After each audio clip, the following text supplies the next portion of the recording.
തമിഴ്നാട്ടിൽ ആദ്യമായിട്ട് സംസ്ഥാന വന്യജീവി വകുപ്പ് ബേസൻ നഗർ ബീച്ചിൽ മുട്ടയിട്ടതിനു ശേഷം ഒരു പെണ്ണൊലിവ് റെഡ്ലി കടലാമയെ സാറ്റലൈറ്റ് ടാഗ് ഘടിപ്പിച്ചു. ഈ സാറ്റലൈറ്റ് ട്രാൻസ്മിറ്റർ കടലിനുള്ളിലെ ആമയുടെ ചലനങ്ങൾ തത്സമയം നിരീക്ഷിക്കാൻ വേണ്ടി സഹായിക്കുമെന്ന് സംസ്ഥാന അധികൃതർ പറഞ്ഞു. നിലവിലെ മുട്ടയിടൽ സീസൺ സംസ്ഥാന തീരപ്രദേശങ്ങളിലുടനീളം 20 കടലാമകൾക്ക് സാറ്റലൈറ്റ് ടാഗ് ഘടിപ്പിക്കാനാണ് വനം വകുപ്പ് നിർദ്ദേശിച്ചതെന്ന് മിസ് റാഹു അറിയിച്ചു. മുട്ടലിന് ശേഷം ആമയെ കുറച്ചു സമയത്തേക്ക് ബീച്ചിൽ ഒരു ബോക്സിനുള്ളിൽ സൂക്ഷിച്ചതായും അവർ പറഞ്ഞു. ഗവേഷകർ ആമയുടെ ശരീരഘടനയുമായിട്ട് ബന്ധപ്പെട്ട വിവിധ അളവുകളും ഭാരവും രേഖപ്പെടുത്തി. അവയുടെ പുറം കവചം സാൻഡ് പേപ്പർ ഉപയോഗിച്ച് ലഘുവായിട്ട് വൃത്തിയാക്കി വെള്ളത്തിൽ കഴുകി തുടർന്ന് എഥനോണും സിറ്റോണും ഉപയോഗിച്ച് ശുദ്ധീകരിച്ച ശേഷം ട്രാൻസ്മിറ്റർ ഉപയോഗിച്ച് ഘടിപ്പിച്ചു. ഈ ആമയ്ക്ക് ഏകദേശം 40 കിലോഗ്രാമോളം ഭാരമുണ്ടായിരുന്നു. 130ലധികം മുട്ടകളടങ്ങിയ ഒരു വലിയ കൂട്ടം മുട്ടകൾ ഇട്ടതിനാൽ തന്നെ ഇതാദ്യമായിട്ട് മുട്ടയിടുന്ന ആമയാകാമെന്ന് ഗവേഷകർ കരുതുന്നത്. ഉദ്യോഗസ്ഥർ ആമയുടെ പ്രായം ഏകദേശം 25 മുതൽ 30 വയസ്സ് വരെ ആകാമെന്ന് കണക്കാക്കുന്നു. അപ്പോൾ ഇന്നത്തെ ദിവസം നമ്മൾ നോക്കാൻ വേണ്ടി പോകുന്നത് ഒലിവ് റെഡ്ലി സീ ടർട്ടിൽ എന്ന് പറയുന്ന ആമയുടെ വിശദമായിട്ടുള്ള വിവരങ്ങളാണ്. നമുക്ക് നമ്മുടെ പുതിയ ജീവിയുടെ ജീവിതത്തിലേക്ക് ഒന്ന് കടന്നുചെല്ലാം. ഒലിവ് റെഡ്ലി കടലാമ ലോകത്ത് കാണപ്പെടുന്ന കടലാമകളിൽ വലുപ്പത്തിൽ ചെറുതും എണ്ണത്തിൽ താരതമ്യേന കൂടുതലുമായിട്ടുള്ള ഒരു ഇനമാണ്. ശാസ്ത്രീയമായി ഈ ഇനം ലെബഡോക്കലിസ് ഒലിവേസിയ എന്ന പേരിലാണ് അറിയപ്പെടുന്നത്. ഒലിവ് റെഡ്ലി എന്ന പേര് അവയുടെ ശരീരത്തിന്റെ പ്രധാന നിറമായിട്ടുള്ള ഒലിവ് പച്ച തവിട്ട് നിറത്തിൽ നിന്നാണ് ലഭിച്ചത്. ഉഷ്ണമേഖലയും ഉപ ഉഷ്ണമേഖലയും ഉൾപ്പെടുന്ന സമുദ്ര പ്രദേശങ്ങളിലാണ് ഇവ സാധാരണയായിട്ട് വസിക്കുന്നത്. ഇന്ന് സമുദ്രത്തിൽ ജീവിക്കുന്ന ഒരു ആധുനിക കടലാമ ഇനമായിരുന്നാലും അതിന്റെ പരിണാമ ചരിത്രം കോടിക്കണക്കിന് വർഷങ്ങൾക്ക് പിന്നിലേക്ക് പോകുന്നതാണ്. നമുക്ക് ഇതിന്റെ പരിണാമ ഘട്ടത്തിലേക്ക് ഒന്ന് പോയാലോ. കടലാമകളുടെ പൂർവികർ ആദ്യം കരയിലായിരുന്നു ജീവിച്ചിരുന്നത് എന്നത് ശാസ്ത്രീയ കണ്ടെത്തലുകൾ സൂചിപ്പിക്കുന്നതാണ്. പിന്നീട് കാലാവസ്ഥാ മാറ്റങ്ങളും ഭക്ഷ്യലഭ്യതയും പരിസ്ഥിതി വ്യതിയാനങ്ങളൊക്കെ മൂലം ഇവ ജലാശയ പരിസ്ഥിതിയിലേക്ക് ക്രമേണ മാറുകയായിരുന്നു. കടലാമകൾ ഉൾപ്പെടുന്ന എസ്റ്റുഡൈനസ് ഓർഡറിന്റെ ഉത്ഭവം ഏകദേശം 220-250 ദശലക്ഷം വർഷങ്ങൾക്ക് മുൻപ് ട്രയാസിക് കാലഘട്ടത്തിലാണ് ആരംഭിച്ചതെന്ന് ശാസ്ത്രജ്ഞന്മാർ കരുതുന്നുണ്ട്. ഈ കാലഘട്ടത്തിൽ ജീവിച്ചിരുന്ന ഒഡോണ്ടോക്കലിസ് പോലുള്ള പുരാതന ആമകളെയാണ് ഇന്നത്തെ കടലാമകളുടെ ആദിമ പൂർവികരായിട്ട് കണക്കാക്കുന്നത്.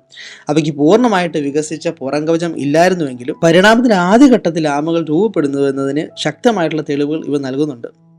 ആദ്യകാല ആമകൾ കരയിലോ മധുരജല പരിസ്ഥിതിയിലോ ആയിരുന്നു ജീവിച്ചിരുന്നത്. പിന്നീട് മൈസോസോണിക് കാലഘട്ടത്തിൽ സമുദ്രങ്ങൾ വികസിക്കുകയും ജലജീവികൾ ധാരാളമായിട്ട് ലഭ്യമാക്കുകയും ചെയ്തതോടെ ചില ആമ ഇനങ്ങൾ കടലിലേക്ക് കുടിയേറി. ഈ ഘട്ടത്തിലാണ് ആമകളുടെ പരിണാമത്തിൽ നിർണായകരമായിട്ടുള്ള മാറ്റങ്ങൾ സംഭവിക്കുന്നത്. മുൻകാലുകൾ ശക്തമായിട്ടുള്ള ഫ്ലിപ്പറുകളായിട്ട് മാറുകയും ശരീരം നീന്തലിന് അനുയോജ്യമായിട്ടുള്ള രീതിയിലേക്ക് ആകൃതിയിലേക്ക് പരിണമിക്കുകയും ചെയ്തു. ഒലിവ് റെഡ്ലി കടലാമ ഉൾപ്പെടുന്ന ലെപ്പിഡോക്കലിസ് ജനുസ് മറ്റ് കടലാമ ജനുസുകളെ അപേക്ഷിച്ച് താരതമ്യേന പിന്നീട് രൂപം കൊണ്ടാണെന്ന് കരുതപ്പെടുന്നു. പിന്നീട് ഈ ജനുസ് സിയോസോറിക് കാലഘട്ടത്തിന്റെ തുടക്കത്തിൽ ഏകദേശം 20-30 ദശലക്ഷം വർഷങ്ങൾക്ക് മുമ്പ് രൂപപ്പെട്ടായിട്ട് ഫോസിൽ രേഖകൾ സൂചിപ്പിക്കുന്നുണ്ട്.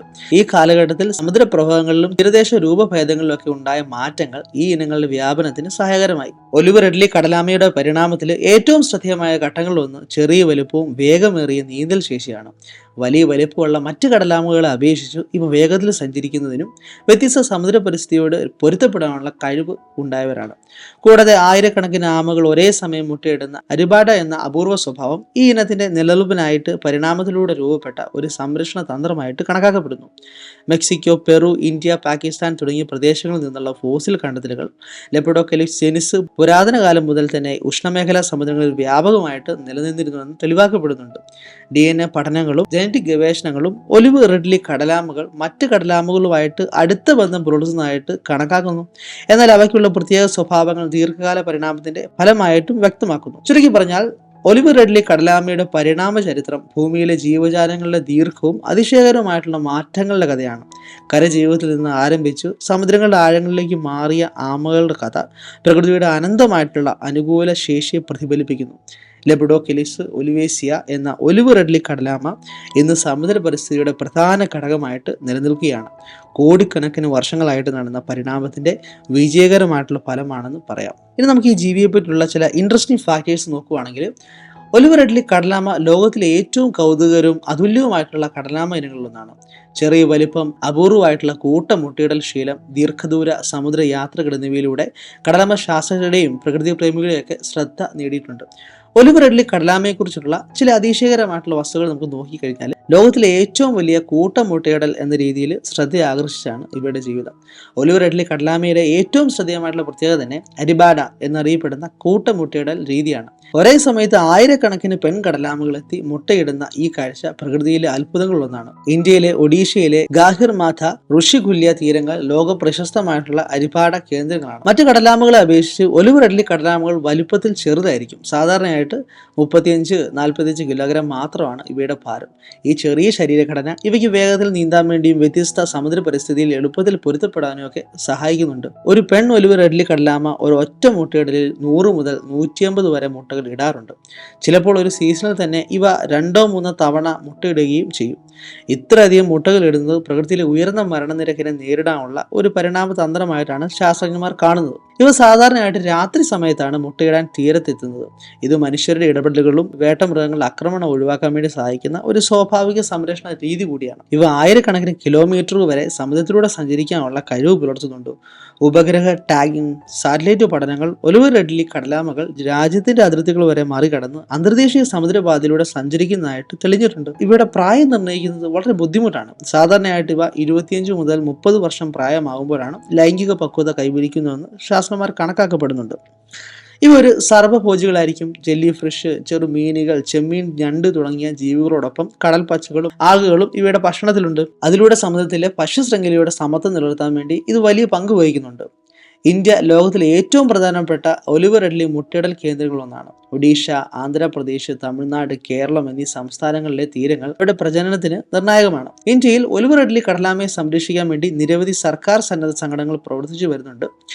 എണ്ണത്തിൽ കൂടുതലായാലും ഒലിവ് റെഡ്ലി കടലാമകൾ ഇന്ന് ഭീഷണി നേരിടുന്ന ഇനമാണ്. മത്സ്യബന്ധന വലകളിൽ കുടുങ്ങൽ, തീരദേശ വികസനം, പ്ലാസ്റ്റിക് മലിനീകരണം, കാലാവസ്ഥാ വ്യതിയാനം എന്നിവ ഇവയുടെ നിലനിൽപ്പിനെ ബാധിക്കുന്നുണ്ട്. ഈ കടലാമയെ ഒരു സൂചക ജീവിയായിട്ട്, ഇൻഡിക്കേറ്റർ സ്പീഷീസ് ആയിട്ട് കണക്കാക്കുന്നുണ്ട്. ഇവയുടെ ആരോഗ്യനില സമുദ്ര പരിസ്ഥിതിയുടെ മൊത്തത്തിലുള്ള ആരോഗ്യ വ്യവസ്ഥയെ സൂചിപ്പിക്കുന്നതിനാൽ തന്നെ ഇവയുടെ സംരക്ഷണം സമുദ്രങ്ങളുടെ സംരക്ഷണമൊപ്പം തന്നെയാണ് കണക്കാക്കപ്പെടുന്നത്. ചുരുക്കി പറഞ്ഞാൽ ഒലിവ് റെഡ്ലി കടലാമയുടെ ജീവിതശൈലിയും സ്വാഭാവിക സവിശേഷങ്ങളും ഒക്കെ പ്രകൃതിയിലെ അത്ഭുതങ്ങളുടെ മികച്ച ഒരു ഉദാഹരണമാണ്. കൂട്ടമുട്ടയിടൽ മുതൽ ദീർഘദൂര സമുദ്ര യാത്രകൾ വരെ ഈ കടലാമയെ മനുഷ്യനെ വിസ്മയിക്കുന്ന അനേകം കൗതുകകരമായിട്ടുള്ള വസ്തുക്കൾ സമ്മാനിക്കുന്നുണ്ട്. ഒലിവ് റെഡ്ലി കടലാമയെ സംരക്ഷിക്കുന്നത് സമുദ്ര പരിസ്ഥിതിയുടെ ഭാവി സംരക്ഷിക്കുന്നതിന്റെ ഒരു നിർണായക ഘടകമാണെന്ന് തിരിച്ചറിവ് ഓരോരുത്തർക്കും ഉണ്ടാവണം. ഇനി നമുക്ക് ഇവയുടെ ശാരീരിക സവിശേഷതകളെ പറ്റി കൂടുതലായിട്ട് വിശദമായിട്ട് നോക്കിക്കഴിഞ്ഞാൽ, ഒലിവ് റെഡ്ലി കടലാമ ലോകത്തിലെ ഏറ്റവും ചെറിയതും ഒരേ സമയം ഏറ്റവും കൂടുതൽ എണ്ണത്തിൽ കാണപ്പെടുന്നതുമായിട്ടുള്ള ഒരു കടൽ ആമകളിലൊന്നാണ്. അതിന്റെ ശരീരഘടന സമുദ്ര ജീവിതത്തിനായിട്ട് പൂർണ്ണമായിട്ട് അനുയോജ്യമായിട്ടുള്ള രീതിയിലാണ് വികാസം പ്രാപിച്ചിരിക്കുന്നത്. വേഗത്തിൽ നീന്താൻ വേണ്ടിയും ദീർഘദൂരങ്ങൾ സഞ്ചരിക്കാൻ വേണ്ടിയും ആഴത്തിലുള്ള ജലത്തിൽ ഭക്ഷണം തേടാൻ വേണ്ടിയൊക്കെ കഴിയുന്ന നിരവധി പ്രത്യേക ശാരീരിക സവിശേഷതകൾ ഈ ആമയ്ക്കുണ്ട്. ഒലിവ് റെഡ്ലി ആമയുടെ കരപ്പേസ് അല്ലെങ്കിൽ മുകളിലെ കവചം സാധാരണയായിട്ട് ഹൃദയാകൃതിയിലോ അല്പം വൃത്താകൃതിയിലൊക്കെ കാണപ്പെടുന്നുണ്ട്. ഇതിന് ഒലിവ് പച്ച മുതൽ ചാരനിറം കലർന്ന പച്ച നിറം വരെ കാണപ്പെടുന്നതിലാണ് ഒലിവ് എന്ന പേര് ലഭിച്ചത്. ചെറുപ്പകാലത്ത് ഈ കവചം കൂടുതൽ കറുപ്പിനോട് ചേർന്നായിരിക്കും. പ്രായം കൂടുന്നതോടെ അത് കൂടുതൽ മങ്ങലുള്ള ഒലിവ് നിറത്തിലേക്ക് മാറുകയാണ്. കരപേസിന്റെ മൃദുവായിട്ടുള്ള വളഞ്ഞ രൂപം വലതുവശത്തെ പ്ലാസ്ട്രോൺ സാധാരണയായിട്ട് മഞ്ഞ, പച്ചയോ ഇളം ഗ്രീൻ നിറത്തിലോ കാണപ്പെടുന്നുണ്ട്. കരപേസിനും പ്ലാസ്റ്റാനും ചേർന്ന് രൂപപ്പെടുന്ന ഈ കഠിന കവചം ഒലിവ് റെഡ്ലി കടലാമയെ പ്രകൃതിദത്ത ശത്രുക്കളിൽ നിന്നും ശക്തമായിട്ട് സംരക്ഷിക്കുന്നുണ്ട്. ഈ കവചം അസ്ഥികളും കെരാറ്റിനിൽ നിന്നുള്ള സ്കൂട്ടുകളും ചേർന്നതാണ്. ഒലിവ് റെഡ്ലി കടലാമയുടെ പ്രത്യേകതയിൽ ഒന്നാണ് കരപേസിലെ സ്കൂട്ടുകളുടെ ക്രമീകരണം. മറ്റ് കടലാമകളെ അപേക്ഷിച്ച് ഇവയിൽ 6 മുതൽ 9 വരെ നാച്ചുറൽ സ്കൂട്ടുകൾ കണക്കാക്കപ്പെടുന്നു. ഇത് തിരിച്ചറിയാൻ സഹായിക്കുന്ന ഒരു പ്രധാന ലക്ഷണമാണ്. ചിലപ്പോൾ ഈ എണ്ണം വ്യത്യസ്തപ്പെടുന്നതും ശാസ്ത്രജ്ഞർ ശ്രദ്ധയിൽപ്പെട്ടിട്ടുണ്ട്. ഈ ആമകൾക്ക് ശരാശരി 60 മുതൽ 70 സെന്റിമീറ്റർ വരെ നീളവും 35 മുതൽ 45 കിലോഗ്രാം വരെ ഭാരവുമുണ്ട്. മറ്റ് കടലാമകളെ അപേക്ഷിച്ച് ശരീരവലിപ്പം ചെറുതാണെങ്കിലും അതിന് ശരീരം ശക്തവും ദൃഢവുമാണ്. ഈ ചെറുതായിട്ടുള്ള വലിപ്പം ഊർജ്ജം കാര്യക്ഷമമായിട്ട് ഉപയോഗിക്കാൻ വേണ്ടി ഇവയെ സഹായിക്കുന്നുണ്ട്. മുൻകാലുകൾ വലിയ ഫ്ലിപ്പറുകളായിട്ട് മാറിയിരിക്കുന്നു. ഇവ നീളമുള്ളതും ശക്തവുമാണ്. അതിവേഗ നീന്തലിനും സമുദ്രപ്രവാഹങ്ങൾ ചെറുക്കാൻ വേണ്ടിയും ഇത് സഹായിക്കുന്നുണ്ട്. പിന്നിലെ കാലുകൾ ചെറുതും ശക്തവുമാണ്. ഇവ മുട്ടയിടുമ്പോൾ മണലിൽ കുഴിയെടുക്കാൻ വേണ്ടി വളരെ ഉപയോഗിക്കുന്നുണ്ട്. മുൻകാലുകൾ സാധാരണയായിട്ട് ഓരോന്നിനും 1 അല്ലെങ്കിൽ 2 നഖങ്ങളായിരിക്കും കാണപ്പെടുന്നത്. ഒലിവ് റെഡ്ലി ആമയുടെ തല ശരീരത്തോട് താരതമ്യപ്പെടുത്തുമ്പോൾ വലിപ്പം കുറവായിരിക്കും. തലയുടെ മുന്നിൽ കൊക്കുകൊണ്ടുള്ള ശക്തമായിട്ടുള്ള താടികൾ ബ്രേക്സ് ഉണ്ട്. ഇവ കട്ടിയുള്ള ഭക്ഷണവസ്തുക്കൾ, ക്രാബുകൾ, ചെമ്മീൻ, ഷെർ ഫിഷുകൾ തുടങ്ങിയവ എളുപ്പത്തിൽ തകർക്കാൻ വേണ്ടി സഹായിക്കുന്നുണ്ട്. കണ്ണുകൾ വശങ്ങളിലായിട്ട് സ്ഥിതി ചെയ്യുന്നതിനാൽ തന്നെ ചുറ്റുപാടും കൂടുതൽ വിശാലമായിട്ട് നിരീക്ഷിക്കാൻ വേണ്ടി ഇവയ്ക്ക് കഴിയുന്നുണ്ട്. ഇവയുടെ ത്വക്ക് സാധാരണയായിട്ട് ചാരനിറത്തിലോ ഒലിവ് പച്ച നിറത്തിലോ ഒക്കെയാണ് കാണപ്പെടുന്നത്. ത്വക്ക് കട്ടിയുള്ളതും ഉപ്പുജല സാഹചര്യങ്ങളിൽ സഹിക്കാൻ കഴിവുള്ളവയായിരിക്കും. ഇവയുടെ സമീപത്ത് സ്ഥിതി ചെയ്യുന്ന ഉപ്പ് ഗ്രന്ഥികൾ ശരീരത്തിലെ അധിക ഉപ്പ് പുറത്താക്കാൻ വേണ്ടി സഹായിക്കുന്നുണ്ട്. സമുദ്ര ജീവിതത്തിനുള്ള പ്രധാന ഒരു അനുയോജ്യമാണ്. ആണാമകളുടെയും പെണ്ണാമകളുടെയും തമ്മിൽ ശാരീരികമായിട്ട് തിരിച്ചറിയാൻ വേണ്ടി ചില വ്യത്യാസങ്ങളുണ്ട്. പ്രായപൂർത്തിയായ ആണാമകൾക്ക് വാലുകൾ പെണ്ണാമകളെക്കാൾ നീളം കൂടിയതായിരിക്കും. കൂടാതെ ആണാമകളുടെ മുൻ ഫ്ലിപ്പറുകളുടെ നഖങ്ങൾ വളഞ്ഞതും നീളം കൂടിയതുമായിരിക്കും. ഈ കൂട്ടുകൂടൽ സമയത്ത് സഹായകരമാണ്. ചുരുക്കത്തിൽ ഒലിവ് റിഡ്ലി കടലാമയുടെ ശാരീരിക സവിശേഷതകൾ അതിനെ സമുദ്രത്തിലെ ജീവിതത്തിനായിട്ട് പൂർണ്ണമായിട്ടും അനുയോജ്യമാക്കിയിരിക്കുന്നു. ചെറുതായെങ്കിലും ശക്തമായിട്ടുള്ള ശരീരഘടന, സുതാര്യമായിട്ടുള്ള നീന്തലിന് അനുയോജ്യമായിട്ടുള്ള ഫ്ലിപ്പറുകൾ, സംരക്ഷണ കവചം, ഭക്ഷണം കൈകാര്യം ചെയ്യാനുള്ള ശക്തമായിട്ടുള്ള താടികൾ എന്നിവയെല്ലാം ചേർന്ന് ഈ അപൂർവ കടൽ ജീവിയെ പ്രകൃതിയിലെ അതിശയകരമായിട്ടുള്ള ഒരു സൃഷ്ടിയാക്കി മാറ്റുന്നു. ഇനിയുടെ ആവാസ വ്യവസ്ഥയെ പറ്റി, ഹാബിറ്ററ്റിനെ പറ്റി നമുക്ക് കൂടുതലായിട്ട് നോക്കിയാൽ, ഒലിവ് റിഡ്ലി കടലാമകൾ ലോകത്തിലെ ഉഷ്ണമേഖലയും ഉപ ഉഷ്ണമേഖല ആയിട്ടുള്ള സമുദ്രത്തിലുടനീളം വ്യാപകമായിട്ട് കാണപ്പെടുന്ന കടൽ ജീവികളാണ്. ഇവയുടെ ആവാസ വ്യവസ്ഥ സമുദ്രത്തിന്റെ വിശാലതയുമായിട്ട് വളരെ അടുത്ത് ബന്ധമുള്ളതാണ്. ജീവിതത്തിന്റെ ഭൂരിഭാഗ സമയം തുറന്ന സമുദ്രജലത്തിൽ ചെലവഴിക്കുന്ന ഇവ പ്രജനനകാലത്ത് മാത്രമാണ് തീരപ്രദേശങ്ങളിലേക്കും മണൽത്തീരങ്ങളിലേക്കൊക്കെ എത്തുന്നത്. ഒലിവ് റിഡ്ലി ആമകൾ സാധാരണയായിട്ട് ചൂടുള്ള സമുദ്രജലത്തിലാണ് ഇഷ്ടപ്പെടുന്നത്. 20 ഡിഗ്രി സെൽഷ്യസിൽ കൂടുതൽ താപനിലയുള്ള ജലപ്രദേശങ്ങളാണ് ഇവ കൂടുതൽ സജീവമായിട്ട് കാണപ്പെടുന്നത്. ഇന്ത്യൻ, പസഫിക്, അറ്റ്ലാന്റിക് സമുദ്രങ്ങളുടെ ഉഷ്ണമേഖല മേഖലകളിൽ ഇവ വ്യാപകമായിട്ട് സാന്നിധ്യമുണ്ട്. പ്രത്യേകിച്ച് ഇന്ത്യൻ മഹാസമുദ്രത്തിലെ തീരങ്ങളിൽ India, Sri Lanka, Bangladesh, Myanmar, Thailand തുടങ്ങിയ രാജ്യങ്ങളുടെ തീരങ്ങളിൽ ഒലിവ് റിഡ്ലി ആമകൾക്ക് പ്രധാന ആവാസ കേന്ദ്രങ്ങളാണ്. സമുദ്രത്തിനുള്ളിൽ ഇവ സാധാരണയായിട്ട് തീരത്തിന് സമീപത്തുള്ള ഷാലവർ വാട്ടേഴ്സിലും ചിലപ്പോൾ തുറന്ന ആഴക്കടലിലും കാണപ്പെടുന്നു. ഭക്ഷണ ലഭ്യത ആശ്രയിച്ചാണ് ഇവയുടെ സഞ്ചാരം. ചെമ്മീൻ, ക്രാബുകൾ, ചെറു മത്സ്യങ്ങൾ, ജെല്ലി ഫിഷ് തുടങ്ങിയ ധാരാളമായിട്ട് ലഭിക്കുന്ന പ്രദേശങ്ങൾ ഇവയുടെ പ്രിയപ്പെട്ട ആവാസ വ്യവസ്ഥകളാണ്. സമുദ്രപ്രവാഹങ്ങൾ ഉപയോഗിച്ച് ദീർഘദൂര യാത്രകൾ നടത്തുവാനുള്ള കഴിവും ഇവയ്ക്കുണ്ട്. ഒലിവ് റിഡ്ലി ആമകളുടെ ആവാസ വ്യവസ്ഥയിൽ തീരപ്രദേശങ്ങൾക്ക് വളരെ പ്രധാനപ്പെട്ട പങ്കുണ്ട്. പ്രത്യേകിച്ച് മുട്ടയിടൽ കാലത്ത് ഇവ മണൽ നിറഞ്ഞ തുറന്ന അല്പം ചെരിഞ്ഞ തീരങ്ങളിലാണ് മുട്ടയിടാൻ വേണ്ടി തിരഞ്ഞെടുക്കുന്നത്. മനുഷ്യ ഇടപെടലുകൾ കുറവുള്ള പ്രകൃതിദത്തമായിട്ടുള്ള മണൽ തീരങ്ങൾ ഇവയ്ക്ക് ഏറ്റവും അനുയോജ്യമാണ്. ഇത്തരം തീരങ്ങൾ മുട്ടകൾക്ക് ശക്തമായിട്ടുള്ള താപനിലയും സുരക്ഷയും നൽകുന്നുണ്ട്. ഒലിവ് റിഡ്ലി ആമകളുടെ ആവാസ വ്യവസ്ഥ പ്രത്യക്ഷമാകുന്ന ഒരു അതിശയകരമായിട്ടുള്ള സ്വഭാവം, അതായത് അരിബാഡ എന്നറിയപ്പെടുന്ന കൂട്ടമുട്ടയിടൽ രീതിയാണ്. നൂറുകണക്കിനോ ആയിരക്കണക്കിനോ ആമകൾ ഒരേ സമയം ഒരേ തീരത്തെത്തി മുട്ടയിടുന്നത് ഇവയുടെ സ്വഭാവമാണ്. ഇതിന് അനുയോജ്യമായിട്ടുള്ള ചില പ്രത്യേക തീരപ്രദേശങ്ങൾ മാത്രമേ ലോകത്തുള്ളൂ. ഇന്ത്യയിലെ ഒഡീഷ തീരപ്രദേശം, അതായത് ഗഹിർമാത, രുക്ഷികുല്യ, ദേവി നദീമുഖം ലോകത്തിലെ പ്രധാനപ്പെട്ട ഒലിവ് റിഡ്ലി ആവാസ കേന്ദ്രങ്ങളൊന്നാണ്. ജീവിതത്തിന്റെ പ്രാരംഭഘട്ടത്തിൽ ഇവ തീരത്തിന് സമീപത്തുള്ള ജലപ്രദേശങ്ങളിൽ കൂടുതൽ സമയം ചെലവഴിക്കുന്നുണ്ട്. തുടർന്ന് വളർച്ചയുടെ വിവിധ ഘട്ടങ്ങളിൽ തുറന്ന സമുദ്രത്തിലേക്കും ആഴക്കടലിലേക്കും ഇവ സഞ്ചരിക്കുന്നു. ഇത്തരത്തിലുള്ള വ്യത്യസ്ത ആവാസ വ്യവസ്ഥയിലൂടെയുള്ള ജീവിതചക്രം ഇവയെ പരിസ്ഥിതിയിലെ മാറ്റങ്ങൾക്ക് അതീവമായിട്ട് പ്രതികരിക്കുന്ന ജീവിയാക്കി മാറ്റുന്നുണ്ട്. ഒലിവ് റിഡ്ലി ആമകളുടെ ആവാസ വ്യവസ്ഥ ഇന്ന് നിരവധി ഭീഷണികൾ നേരിടുകയാണ്. തീരവികസനം, കടൽ മലിനീകരണം, പ്ലാസ്റ്റിക് മാലിന്യങ്ങൾ, അനധികൃതമായിട്ടുള്ള മത്സ്യബന്ധനം, കാലാവസ്ഥാ വ്യതിയാനം എന്നിവ ഇവയുടെ ആവാസ കേന്ദ്രങ്ങളെ ഗുരുതരമായിട്ട് ബാധിക്കുന്നുണ്ട്. ചുരുക്കത്തിൽ നോക്കുകയാണെങ്കിൽ ഒലിവ് റിഡ്ലി ആമകളുടെ ആവാസ വ്യവസ്ഥ സമുദ്രവും തീരപ്രദേശവും ചേർന്നുള്ള ഒരു വിശാലമായിട്ടുള്ള പരിസ്ഥിതിയാണെന്ന് തന്നെ പറയാം. തുറന്ന സമുദ്രത്തിന്റെ സ്വാതന്ത്ര്യവും സുരക്ഷിതമായിട്ടുള്ള മണൽത്തീരങ്ങളുടെ സംരക്ഷണവും ഒക്കെ ഇവയുടെ ജീവിതത്തിന് അനിവാര്യമാണ്. ഈ ആവാസ വ്യവസ്ഥയെ സംരക്ഷിക്കാതെ ഒലിവ് റിഡ്ലി ആമകളുടെ ഭാവി ഉറപ്പാക്കാൻ വേണ്ടി കഴിയില്ല. ഇനി ഇവിടെ ഡയറ്റുമായിട്ട് ബന്ധപ്പെട്ട, ഭക്ഷണക്രമമായിട്ട് ബന്ധപ്പെട്ട വിശദമായിട്ട് വിവരങ്ങളിലേക്ക് നോക്കുകയാണെങ്കിൽ, ഈ ആമകൾ സർവ്വഭോജികളായ കടൽ ജീവിയാണ്. അതായത് ഒംനിവോറസ് ആയിട്ടുള്ള ജീവികൾ. സമുദ്രത്തിലെ വിവിധ ഭക്ഷണ സ്രോതസ്സുകളെ ആശ്രയിച്ചിട്ടാണ് അവയുടെ ആഹാരക്രമം രൂപപ്പെടുത്തിയിരിക്കുന്നത്. ലഭ്യത അനുസരിച്ച് മാംസഭക്ഷണവും സസ്യഭക്ഷണവും ഉൾക്കൊള്ളുന്ന ലാഘവത്തിലുള്ള ഭക്ഷണ രീതി ഇവയെ വ്യത്യസ്ത സമുദ്ര ആവാസ വ്യവസ്ഥയിൽ തന്നെ ജീവിക്കാൻ വേണ്ടി. ഒലിവ് റിഡ്ലി കടലാമകളുടെ ആഹാരത്തിലെ പ്രധാന ഘടകം ചെറുകടൽ ജീവികളാണ്. ഇവ സാധാരണയായിട്ട് ട്രാബുകൾ, ചെമ്മീൻ, ചെറു ലോബ്സ്റ്ററുകൾ, മോളക്സുകൾ എന്നിവയാണ് ഭക്ഷിക്കുന്നത്. ശക്തമായിട്ടുള്ള കൊക്ക് പോലെയുള്ള താടികൾ ഉപയോഗിച്ച് കട്ടിയുള്ള ചിപ്പുകളും കവചങ്ങളും ഒക്കെ എളുപ്പത്തിൽ തകർക്കാൻ വേണ്ടി ഇവയ്ക്ക് കഴിയുന്നുണ്ട്. ഇതുവഴി സമുദ്രതട്ടിൽ ജീവിക്കുന്ന ജീവികളെ ഇവ ഫലപ്രദമായിട്ട് വേട്ടയാടുന്നുണ്ട്. ഇവിടെ ആഹാരത്തിൽ ജെല്ലി ഫിഷ് ഒരു പ്രധാനമായിട്ടുള്ള പങ്ക് വഹിക്കുന്നുണ്ട്. ജെല്ലി ഫിഷ് പോലുള്ള മൃദുവായിട്ടുള്ള ജീവികളെ എളുപ്പത്തിൽ വിഴുങ്ങുവാൻ അനുയോജ്യമായിട്ടാണ് അവയുടെ താടികളുടെ ഘടന. അതിനോടൊപ്പം സാൽപ്പുകൾ, ട്യൂണിക്കേറ്റുകൾ പോലുള്ള പ്ലാങ്ക്ടൺ സ്വഭാവമുള്ള ജീവികളും ഇവിടെ ഭക്ഷണത്തിൽ ഉൾപ്പെടുന്നുണ്ട്. ഇത്തരം ഭക്ഷണം തുറന്ന സമുദ്ര പ്രദേശങ്ങളിൽ സഞ്ചരിക്കുമ്പോൾ ഇവയ്ക്ക് എളുപ്പത്തിൽ ലഭ്യമാക്കുന്നു. ഒലിവ് റിഡ്ലി കടലാമകൾ സസ്യഭക്ഷണവും ഉപയോഗിക്കുന്നുണ്ട്. കടൽ പായൽ, ആൽഗകൾ, കടൽ സസ്യങ്ങൾ എന്നിവ ഇടയ്ക്കിടെ ഭക്ഷിക്കുന്നു. പ്രത്യേകിച്ച് ഭക്ഷണ ലഭ്യത കുറവുള്ള കുറവുള്ള സമയങ്ങളിൽ സസ്യഭക്ഷണം ഇവയ്ക്ക് ഒരു ബദൽ ഊർജ്ജ സ്രോതസ്സായിട്ട് പ്രവർത്തിക്കുന്നുണ്ട്. ഇത് ഇവയുടെ സർവ്വഭോജി സ്വഭാവത്തെ വ്യക്തമാക്കുന്നു. പ്രത്യേകിച്ച് ഹാച്ച്ലിംഗുകളും ചെറുപ്പ ആമകളും കൂടുതലായിട്ട് സൂക്ഷ്മ പ്ലങ്ടണുകളും ചെറു കടൽ ജീവികളുമാണ് ഭക്ഷിക്കുന്നത്. വളർച്ചയോടെ ആവാസ വ്യവസ്ഥയിൽ മാറ്റം സംഭവിക്കുകയും വലിയ കട്ടിയുള്ള ഭക്ഷണ വസ്തുക്കൾ കൈകാര്യം ചെയ്യാനുള്ള കഴിവ് വികസിക്കുകയും ചെയ്യുന്നുണ്ട്. ഇത്തരത്തിലുള്ള ഘട്ടമാറ്റം ഇവയുടെ വളർച്ചയ്ക്കും ആരോഗ്യത്തിനും അത്യന്താപേക്ഷിതമാണ്. ഒലിവ് റിഡ്ലി ആമകൾ അസാധാരണമായിട്ട് അവസരം കിട്ടുന്ന വേട്ടക്കാരാണ്, അതായത് ഓപ്പർച്യൂണിറ്റിക് ഫീഡേഴ്സ് ആണ്. ഭക്ഷണം ലഭിക്കുന്ന പ്രദേശങ്ങളിലേക്ക് ഇവ സഞ്ചരിക്കുകയോ സമുദ്രപ്രവാഹങ്ങൾ പിന്തുടർന്ന് പ്ലാങ്ടൺ സമൃദ്ധമായിട്ടുള്ള മേഖലയിലേക്ക് എത്തുകയും ചെയ്യുന്നുണ്ട്. രാത്രിയിലും പകലിലും ഭക്ഷണം തേടുന്ന സ്വഭാവം ഇവയ്ക്കുണ്ട്. എന്നാൽ ചില പഠനങ്ങൾ പ്രകാരം ഇവ രാത്രികാലത്ത് കൂടുതൽ സജീവമായിട്ട് ഭക്ഷണം തേടുന്നവരാണെന്ന് സൂചിപ്പിക്കുന്നുണ്ട്. ഇവയുടെ ആഹാരക്രമം സമുദ്ര പരിസ്ഥിതിയിലെ സന്തുലനാവസ്ഥ നിലനിർത്തുന്നതിൽ ഒരു പ്രധാനമായിട്ടുള്ള പങ്ക് വഹിക്കുന്നുണ്ട്. ഇനി ഇവയുടെ പെരുമാറ്റം അല്ലെങ്കിൽ ബിഹേവിയറുമായിട്ട് ബന്ധപ്പെട്ട കാര്യത്തെ പറ്റി നോക്കുകയാണെങ്കിൽ ഒലിവ് റിഡ്ലി കടലാമകൾ അവയുടെ ജീവിതശൈലിയിൽ കാണിക്കുന്ന പ്രത്യേക പെരുമാറ്റങ്ങളിൽ ശാസ്ത്രലോകത്തിന് ഏറെ ശ്രദ്ധേയകരമാണ്. സമുദ്ര ജീവിതത്തിനും പ്രജനനത്തിനും അനുയോജ്യമായിട്ടുള്ള നിരവധി സ്വാഭാവിക പെരുമാറ്റങ്ങളാണ് ഇവയിൽ കാണപ്പെടുന്നത്. സമുദ്രത്തിൽ സഞ്ചരിക്കുന്ന രീതിയും മുട്ടയിടുന്ന അപൂർവമായിട്ടുള്ള ശീലവും പരിസ്ഥിതിയോട് പ്രതികരിക്കുന്ന രീതികളൊക്കെ ഇവയെ മറ്റു കടലാമകളിൽ നിന്ന് വ്യത്യസ്തമാക്കുന്നുണ്ട്. ഈ ആമകൾ സാധാരണയായിട്ട് ഒറ്റപ്പെട്ട ജീവിതശൈലിയാണ് പിന്തുടരുന്നത്. സമുദ്രത്തിൽ ഭക്ഷണം തേടുന്ന സമയങ്ങളിൽ ഇവ ഒറ്റയ്ക്ക് സഞ്ചരിക്കുന്നതാണ് സാധാരണ. എന്നാൽ ചില സാഹചര്യങ്ങളിൽ, പ്രത്യേകിച്ച് ഭക്ഷണം ധാരാളമായിട്ട് ലഭിക്കുന്ന പ്രദേശങ്ങളിൽ ചെറിയ കൂട്ടങ്ങളായിട്ട് ഇവയെ കാണാൻ വേണ്ടി സാധിക്കും. ഇവയുടെ സഞ്ചാരം സമുദ്രപ്രവാഹങ്ങളോടും ജലതാപനിലയോടും ഒക്കെ അടുക്കി ചേർന്നാണ്. ഇവ ദീർഘദൂര സഞ്ചാരികളാണ്. ഭക്ഷണം ലഭിക്കുന്ന മേഖലയിലേക്കും പ്രജനനത്തിനുമൊക്കെ ആയിട്ട് അനുയോജ്യമായിട്ടുള്ള തീരങ്ങളിലേക്കും ആയിരക്കണക്കിന് കിലോമീറ്റർ ദൂരം ഇവ സഞ്ചരിക്കാറുണ്ട്. ഭൂമിയുടെ കാന്തിക ക്ഷേത്രം, സൂര്യപ്രകാശം, ജലത്തിന്റെ രാസഗുണങ്ങൾ തുടങ്ങിയ ഘടകങ്ങൾ ഉപയോഗിച്ച് ദിശ തിരിച്ചറിയാനുള്ള കഴിവ് ഇവയ്ക്കുണ്ടെന്ന് ശാസ്ത്രജ്ഞന്മാർ വിശ്വസിക്കുന്നു. ഒലിവ് റിഡ്ലി ആമകളുടെ പെരുമാറ്റത്തിലെ ഏറ്റവും ശ്രദ്ധേയമായിട്ടുള്ള ഘടകമായിട്ടുള്ള അരിബാഡ എന്നറിയപ്പെടുന്ന മുട്ടയിടൽ ശീലം ആയിരക്കണക്കിന്, ചിലപ്പോൾ ലക്ഷക്കണക്കിന് പോലും ആമകൾ ഒരേ സമയത്ത് ഒരേ തീരത്തെത്തി മുട്ടയിടുന്നതാണ് ഈ പ്രതിഭാസം.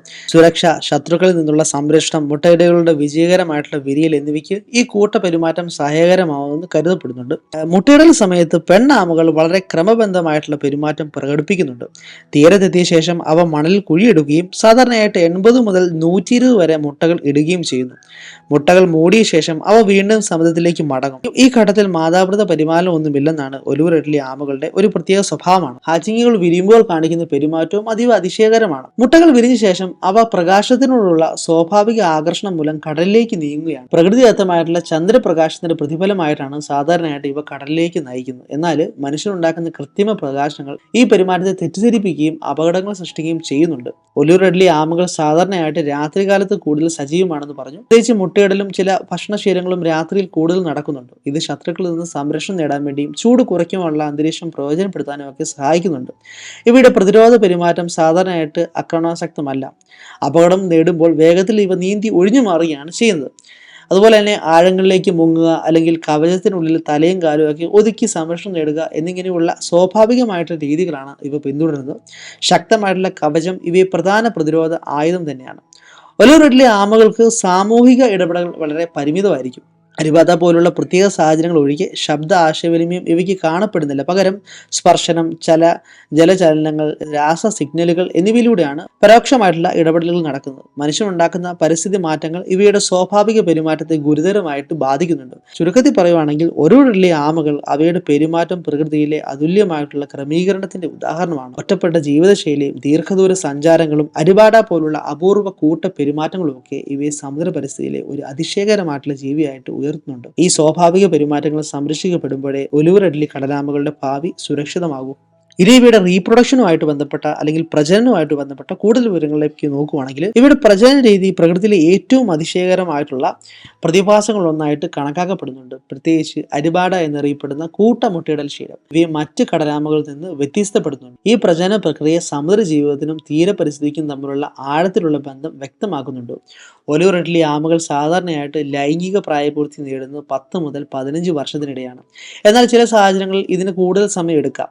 പ്രായപൂർത്തിയായ ശേഷം ഇവ വർഷം തോറും അല്ലെങ്കിൽ 2 വർഷത്തിനൊരിക്കൽ പ്രജനനത്തിൽ പങ്കെടുക്കുന്നുണ്ട്. പ്രജനനകാലം സാധാരണയായിട്ട് സമുദ്രത്തിലും ജലതാപനിലയിലും കാലാവസ്ഥയൊക്കെ അനുസരിച്ചിട്ടാണ് നിശ്ചയിക്കപ്പെടുന്നത്. പ്രജനനത്തിന്റെ ആദ്യഘട്ടം മേറ്റിംഗ് ആണ്. സാധാരണയായിട്ട് തീരത്തിന് സമീപത്തുള്ള സമുദ്രജലത്തിലാണ് നടക്കുന്നത്. ആണാമകൾ പെണ്ണാമകളെ കണ്ടെത്താൻ രാസ സിഗ്നലുകളും മറ്റു സ്വാഭാവിക സൂചനകളും ഒക്കെ ഉപയോഗിക്കുന്നുണ്ട്. കൂട്ടുകൂടൽ സമയത്ത് ആണാമ തൻ്റെ മുൻ ഫ്ലിപ്പറുകളിലെ നഖങ്ങൾ ഉപയോഗിച്ച് പെണ്ണാമയുടെ കവചം പിടിച്ചു നിർത്തുന്നു. ഈ പ്രക്രിയ പല മണിക്കൂറുകൾ വരെ നീണ്ടു നിന്നേക്കാം. കൂട്ടുകൂടലിന് ശേഷം പെണ്ണാമകൾ മുട്ടയിടുന്നതിനായിട്ട് ജനിച്ച തീരങ്ങളിലേക്കോ അതിനോട് സാമ്യമുള്ള മണൽ തീരങ്ങളിലേക്കോ ഒക്കെ മടങ്ങുന്നു. ഈ സ്വഭാവത്തെ നാറ്റൽ ഹോമിംഗ് എന്ന് വിളിക്കുന്നു. തീരദേശത്തെത്തുന്ന സമയം സാധാരണയായിട്ട് രാത്രിയിലാണ്, കാരണം അത് ശത്രുക്കളിൽ നിന്ന് കൂടുതൽ സുരക്ഷ നൽകുന്നു. മുട്ടയിടൽ സമയത്ത് പെണ്ണാമകൾ മണലിൽ ആഴമുള്ള ഒരു കുഴി കുഴിച്ച് സാധാരണയായിട്ട് 80 മുതൽ 120 മുട്ട വരെ ഇടുന്നുണ്ട്. ഈ മുട്ടകൾ മൃദുവായിട്ടുള്ള ചർമ്മ സദൃശമായിട്ടുള്ള കവചമുള്ളതാണ്. മുട്ടയിടലിന് ശേഷം ഇവ മണലുകൾ കൊണ്ട് മൂടുകയും സ്ഥലത്തെ ശ്രദ്ധാപൂർവ്വം മറയ്ക്കുകയൊക്കെ ചെയ്യുന്നു. തുടർന്ന് പെണ്ണാമകൾ തിരികെ സമുദ്രത്തിലേക്ക് മടങ്ങുന്നു. മുട്ടകളോടോ കുഞ്ഞുങ്ങളോടോ യാതൊരു മാതാപിതാ പരിപാലനവും ഇവ നൽകുന്നില്ല. മുട്ടകൾ 45 മുതൽ 60 ദിവസത്തിനുള്ളിൽ വിരിയുന്നു. മുട്ട വിരിയുന്ന സമയവും കുഞ്ഞുങ്ങളുടെ ലിംഗനിർണയവും മണലിന്റെ താപനിലയുമായിട്ട് അടുത്ത ബന്ധമുള്ളതാണ്. ചൂട് കൂടുതലുള്ള മണലിൽ വിരിയുന്ന കുഞ്ഞുങ്ങൾ സാധാരണയായിട്ട് പെണ്ണാമകളായിരിക്കും. തണുപ്പുള്ള മണലിൽ വിരിയുന്നവ ആണാമകളായിരിക്കും. ഇത് താപനിലാധിഷ്ഠമായിട്ടുള്ള ലിംഗനിർണയം എന്നറിയപ്പെടുന്നു. അതായത് ടെമ്പറേച്ചർ ഡിപ്പെൻഡന്റ് സെക്സ് ഡിറ്റർമിനേഷൻ എന്ന് പറയുന്നു. ഹാച്ചിങ്ങുകൾ സാധാരണയായിട്ട് രാത്രി സമയത്താണ് മണലിൽ നിന്ന് പുറത്തു വരുന്നത്. പ്രകൃതിദത്തമായിട്ടുള്ള ചന്ദ്രപ്രകാശത്തിന്റെ പ്രതിഫലനം തുടർന്ന് ഇവ കടലിലേക്കാണ് നീങ്ങുന്നത്. എന്നാൽ ഈ ഘട്ടം അത്യന്തം അപകടമാണ്, കാരണം പക്ഷികൾ, ഞണ്ടുകൾ, മത്സ്യങ്ങൾ എന്നിവയുടെ ആക്രമണത്തിന് ഇവ എളുപ്പത്തിൽ ഇരയാകുന്നുണ്ട്. ആയിരക്കണക്കിന് കുഞ്ഞുങ്ങളിൽ വളരെ കുറച്ചു പേർ മാത്രമേ പ്രായപൂർത്തിയിലേക്ക് എത്തുകയുള്ളൂ. ചുരുക്കി നോക്കുകയാണെങ്കിൽ ഒലിവ് റെഡ്ലി ആമകളുടെ പ്രജനന രീതി പ്രകൃതിയിലെ ഒരു അപൂർവ അത്ഭുതമാണ്. കൂട്ടം മുട്ടയിടൽ പോലുള്ള സവിശേഷതകളും ദീർഘദൂര സഞ്ചാരവും ഒക്കെ സൂക്ഷ്മമായ പരിസ്ഥിതി ആശ്രയത്വവും ഇവിടെ നിലനിൽപ്പിനെ നിർണ്ണയിക്കുന്നുണ്ട്. ഈ പ്രജനന പ്രക്രിയ സംരക്ഷിക്കപ്പെടുന്നില്ലെങ്കിൽ ഒലിവ് റെഡ്ലി ആമകളുടെ ഭാവി തന്നെ അപകടത്തിലാവും. ഇനി ഇവിടെ ആയുസുമായിട്ട് ബന്ധപ്പെട്ട ലൈഫ് സ്പാനുമായിട്ട് ബന്ധപ്പെട്ട വിവരങ്ങളെ പറ്റി നോക്കുകയാണെങ്കിൽ ഒരു വലിയ ആമകളുടെ ആയുസ് സമുദ്ര പരിസ്ഥിതിയിലെ പല ഘടകങ്ങളെയും അടുക്കി ചേർത്താണ്. മറ്റ് കടലാമകളെ പോലെ തന്നെ ഇവയ്ക്കും ദീർഘായുസുള്ള ജീവികളാണ്. എന്നാൽ ഇവയുടെ ജീവിതയാത്ര അപകടങ്ങളും വെല്ലുവിളികളും നിറഞ്ഞാണ്. ശാസ്ത്രീയ പഠനങ്ങൾ പ്രകാരം സ്വാഭാവിക സാഹചര്യങ്ങളിൽ ഒലിവ് റെഡ്ലി ആമകൾ സാധാരണയായിട്ട് 40 മുതൽ 50 വർഷം വരെ, ചിലപ്പോൾ അതിലും കൂടുതൽ കാലം വരെ ജീവിക്കാൻ കഴിവുള്ളവയാണ്. ഒലിവ് റെഡ്ലി ആമകളുടെ ജീവിതം വിവിധ ഘട്ടങ്ങളായിട്ട് നമുക്ക് വിഭജിക്കാൻ വേണ്ടി സാധിക്കും. മുട്ടയിടൽ ഘട്ടം, മുട്ടഘട്ടം മുതൽ തുടങ്ങി ഹാച്ച്ലിംഗ്, ജുവനൈൽ, പ്രായപൂർത്തിയായ ഘട്ടം എന്നിങ്ങനെയാണ് ഇവയുടെ ജീവിത ചക്രം. ഓരോ ഘട്ടത്തിലും ജീവൻ നിലനിർത്താനുള്ള സാധ്യത വ്യത്യസ്തമായിരിക്കും. ഇത് മൊത്തത്തിലുള്ള ആയുസിനെ വലിയ രീതിയിൽ തന്നെ സ്വാധീനിക്കുന്നുണ്ട്. മുട്ടഘട്ടവും ഹാച്ചിങ് ഘട്ടവും ഇവയുടെ ജീവിതത്തിലെ ഏറ്റവും പ്രധാനപ്പെട്ട, ഏറ്റവും അപകടകരമായിട്ടുള്ള കാലഘട്ടമാണ്. മുട്ടകൾ വിരിയുന്നതിന് മുന്നേ പലതും നശിക്കപ്പെടുന്നുണ്ട്. വിരിഞ്ഞ ശേഷം കുഞ്ഞുങ്ങൾ, പക്ഷികൾ, ഞണ്ടുകൾ, മത്സ്യങ്ങൾ എന്നിവയ്ക്ക് ഇരയാകുന്നുണ്ട്. ശാസ്ത്രജ്ഞന്മാർ കണക്കാക്കുന്നത് ആയിരക്കണക്കിന് കുഞ്ഞുങ്ങളിൽ ഒരാൾ മാത്രമേ പ്രായപൂർത്തിയിലേക്ക് ആവുകയുള്ളൂ എന്നതാണ്. ഈ ഉയർന്ന മരണനിരക്ക് മൂലം ദീർഘായുസുള്ള ജീവികളായിട്ടും വളരെ കുറച്ച് ആമകളെയാണ് പൂർണ്ണ ആയുസ് അനുഭവിക്കുന്നത്. ജീവിതത്തിന്റെ ആദ്യ വർഷങ്ങളിൽ അതിജീവിക്കുന്ന ഒലിവ് റെഡ്ലി ആമകൾക്ക് പിന്നീടുള്ള ഘട്ടത്തിൽ ജീവൻ നിലനിർത്താനുള്ള സാധ്യത കൂടുതലുണ്ട്. ഒലിവ് റെഡ്ലി കടലാമകൾ സാധാരണയായിട്ട് 10 മുതൽ 15 വർഷത്തിനിടയിൽ ലൈംഗിക പ്രായപൂർത്തി നേടുന്നുണ്ട്. അതിനുശേഷമാണ് ഈ വൈകിയ പ്രായപൂർത്തി ഇവയുടെ ആയുസിന്റെ ഒരു പ്രധാന സവിശേഷതയാണ്. അതായത് ഒരു ആമ പ്രജനനത്തിൽ പങ്കുചേരുന്നതിന് മുന്നേ തന്നെ അതിജീവനത്തിന്റെ ഒരു വലിയ ഘട്ടം പിന്നിടേണ്ടി വരുന്നു. സ്വാഭാവിക സാഹചര്യങ്ങളിൽ രോഗങ്ങൾ, ശത്രുക്കൾ, ഭക്ഷ്യ ലഭ്യതയിലെ മാറ്റങ്ങൾ എന്നിവയാണ് ആയുസിനെ ബാധിക്കുന്ന പ്രധാന ഘടകങ്ങൾ. ചുരുക്കത്തിൽ പറഞ്ഞാൽ ഒലിവ് റെഡ്ലി കടലാമകളുടെ ആയുസ് പ്രകൃതിയുടെ സഹനശേഷിയുടെയും വെല്ലുവിളികളുടെയും പ്രതിഫലനമാണ്.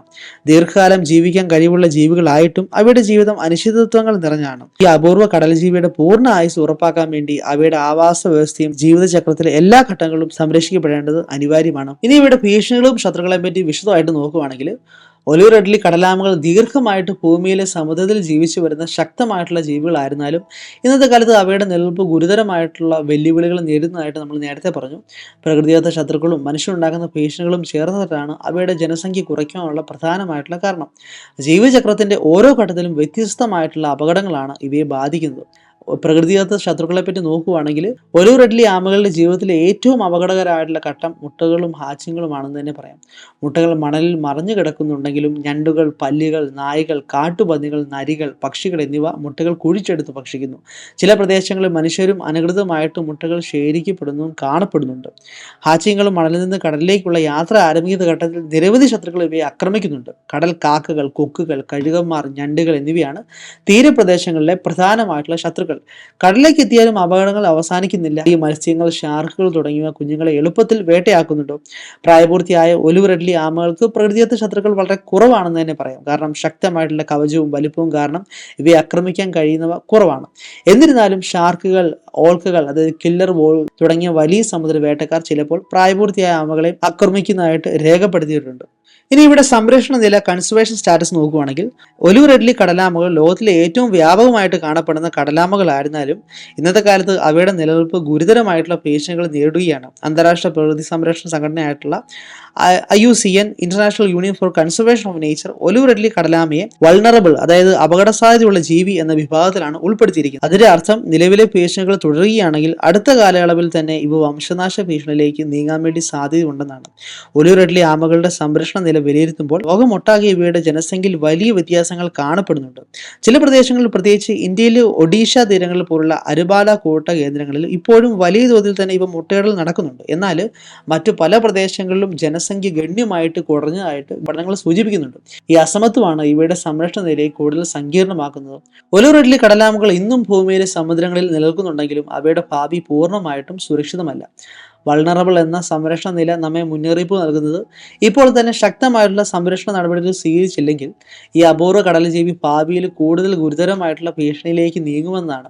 ഒലിവ് റെഡ്ലി കടലാമകളെ സംരക്ഷിക്കുന്നത് ഒരു ജീവിയെ മാത്രം സംരക്ഷിക്കുന്നതല്ല, മറിച്ച് സമുദ്ര പരിസ്ഥിതിയുടെ സമുദ്രന അവസ്ഥ സംരക്ഷിക്കുന്നതാണെന്നുള്ള ബോധം മനുഷ്യർക്ക് ഉണ്ടാവേണ്ടതാണ്. ചരിത്രപരമായിട്ട് ഒലിവ് റെഡ്ലി കടലാമകൾ ലോകത്തിലെ ഉഷ്ണമേഖലാ സമുദ്രത്തിലുടനീളം വ്യാപകമായിട്ട് കണ്ടിരുന്നു. മനുഷ്യ സമൂഹങ്ങൾ തീരപ്രദേശങ്ങളിൽ സ്ഥിരതാമസമാക്കാൻ വേണ്ടി തുടങ്ങുന്നതിന് മുന്നേ ഇവയ്ക്ക് മുട്ടയിടാൻ ധാരാളം സ്വാഭാവിക മണൽത്തീരങ്ങൾ ലഭ്യമായിരുന്നു. എന്നാൽ പുരാതന കാലത്തിൽ ഇവയുടെ ജനസംഖ്യ ഇന്നത്തെക്കാൾ വളരെ കൂടുതലായിരുന്നുവെന്ന് ശാസ്ത്രജ്ഞന്മാർക്ക് വിലയിരുത്തുന്നുണ്ട്. ചില തീരദേശ സമൂഹങ്ങൾ ഇവയെ ഭക്ഷണ സ്രോതസ്സായി, ചിലർ പവിത്ര ജീവികളായിട്ട്, മറ്റു ചിലർ സമൂഹത്തിന്റെ പ്രതീകമായി കണക്കാക്കിയിരുന്നു. ഒലിവ് റെഡ്ലി ആമകളുടെ മാംസവും മുട്ടകളും പല സംസ്കാരങ്ങളിലും ഉപയോഗിച്ചിരുന്നു. പിന്നീട് ഇത് ജനസംഖ്യ കുറയ്ക്കാൻ വേണ്ടി കാരണമായി.